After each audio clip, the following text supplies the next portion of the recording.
Hello friends. Today we are going to record the fourth chapter of the book The Science of Getting Rich by Wallace D. Wattles. Before start recording, do subscribe our channel Wake to Learn. Let's start with the fourth chapter of this amazing book. Chapter 4. The first principle in the science of getting rich. Thought is the only power which can produce tangible riches from the formless substance. The stuff from which all things are made is a substance which thinks, and a thought of form in this substance produces the form.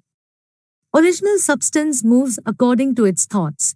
Every form and process you see in nature is the visible expression of a thought in original substance. As the formless stuff thinks of a form, it takes that form. As it thinks of a motion, it makes that motion. That is the way all things were created. We live in a thought world, which is part of a thought universe. The thought of a moving universe extended throughout formless substance, and the thinking stuff moving according to that thought, took the form of systems of planets, and maintains that form. Thinking substance takes the form of its thought, and moves according to the thought. Holding the idea of a circling system of suns and worlds, it takes the form of these bodies and moves them as it thinks. Thinking the form of a slow-growing oak tree, it moves accordingly and produces the tree, though centuries may be required to do the work. In creating, the formless seems to move according to the lines of motion it has established. The thought of an oak tree does not cause the instant formation of a full-grown tree, but it does start in motion the forces which will produce the tree, along established lines of growth.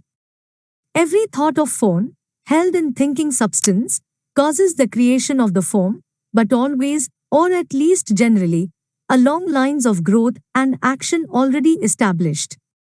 The thought of a house of a certain construction, if it were impressed upon formless substance, might not cause the instant formation of the house, but it would cause the turning of creative energies already working in trade and commerce into such channels as to result in the speedy building of the house. And if there were no existing channels through which the creative energy could work, then the house would be formed directly from primal substance, without waiting for the slow processes of the organic and inorganic world. No thought of form can be impressed upon original substance without causing the creation of the form. Man is a thinking center and can originate thought. All the forms that man fashions with his hands must first exist in his thought. He cannot shape a thing until he has thought that thing. And so far man has confined his efforts wholly to the work of his hands. He has applied manual labor to the world of forms, seeking to change or modify those already existing. He has never thought of trying to cause the creation of new forms by impressing his thoughts upon formless substance. When man has a thought form, he takes material from the forms of nature and makes an image of the form which is in his mind. He has, so far, made little or no effort to cooperate with formless intelligence, to work with the Father. He has not dreamed that he can do what he sees the Father doing. Man reshapes and modifies existing forms by manual labor. He has given no attention to the question whether he may not produce things from formless substance by communicating his thoughts to it. We propose to prove that he may do so, to prove that any man or woman may do so, and to show how.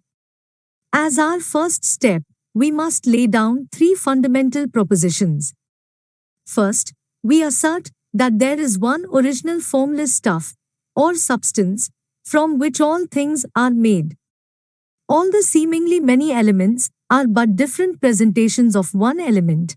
All the many forms found in organic and inorganic nature are but different shapes, made from the same stuff. And this stuff is thinking stuff. A thought held in it produces the form of the thought. Thought, in thinking substance, produces shapes.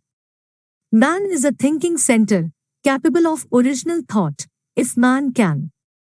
communicate his thought to original thinking substance, he can cause the creation or formation of the thing he thinks about. To summarize this, there is a thinking stuff from which all things are made, and which, in its original state, permeates, penetrates, and fills the interspaces of the universe.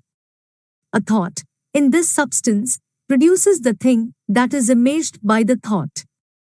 Man can form things in his thought, and, by impressing his thought upon formless substance, can cause the thing he thinks about to be created.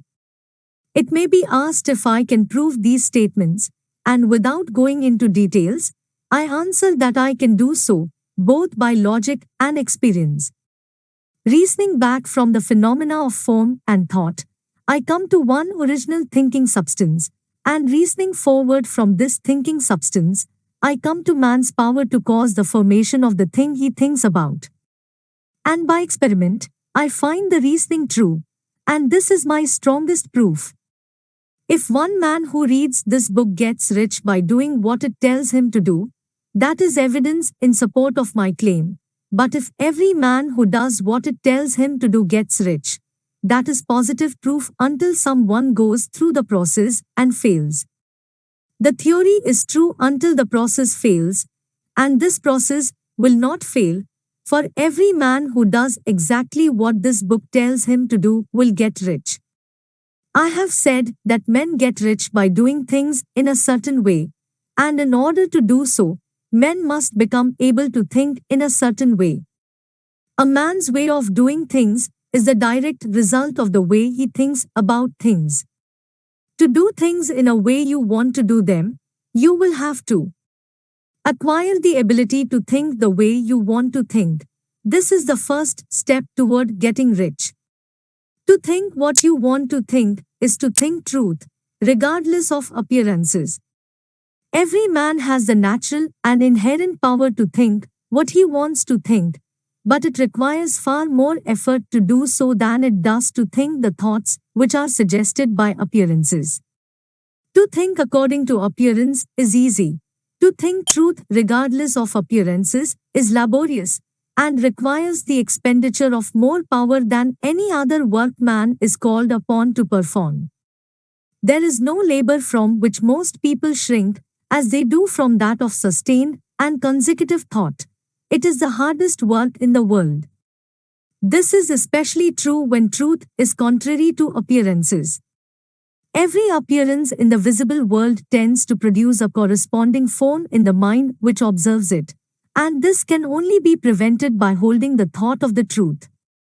To look upon the appearance of disease will produce the form of disease in your own mind and ultimately in your body, unless you hold the thought of the truth, which is that there is no disease, it is only an appearance, and the reality is health.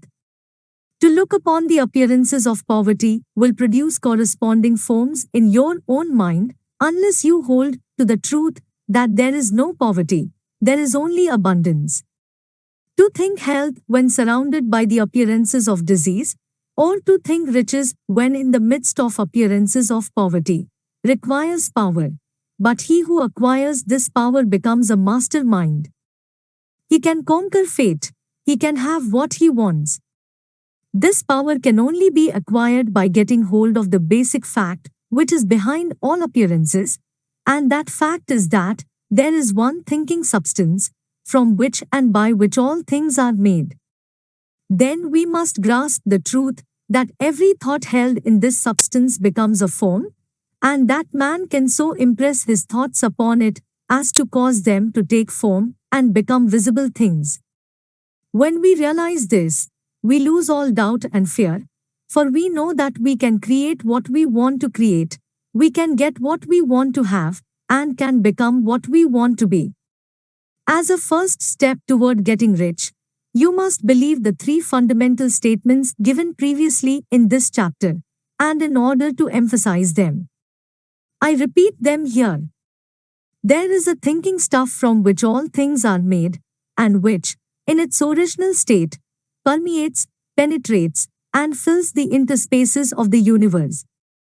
A thought, in this substance, produces the thing that is imaged by the thought. Man can form Man can form things in his thought, and, by impressing his thought upon formless substance, can cause the thing he thinks about to be created. You must lay aside all other concepts of the universe than this monistic one, and you must dwell upon this until it is fixed in your mind and has become your habitual thought. Read these creed statements over and over again, fix every word upon your memory, and meditate upon them until you firmly believe what they say. If a doubt comes to you, cast it aside as a sin. Do not listen to arguments against this idea. Do not go to churches or lectures where a contrary concept of things is taught or preached. Do not read magazines or books which teach a different idea. If you get mixed up in your faith, all your efforts will be in vain. Do not ask why these things are true, nor speculate as to how they can be true. Simply take them on trust. The science of getting rich begins with the absolute acceptance of this faith. In the end, thanks for listening this chapter. Do subscribe our channel and share with your friends.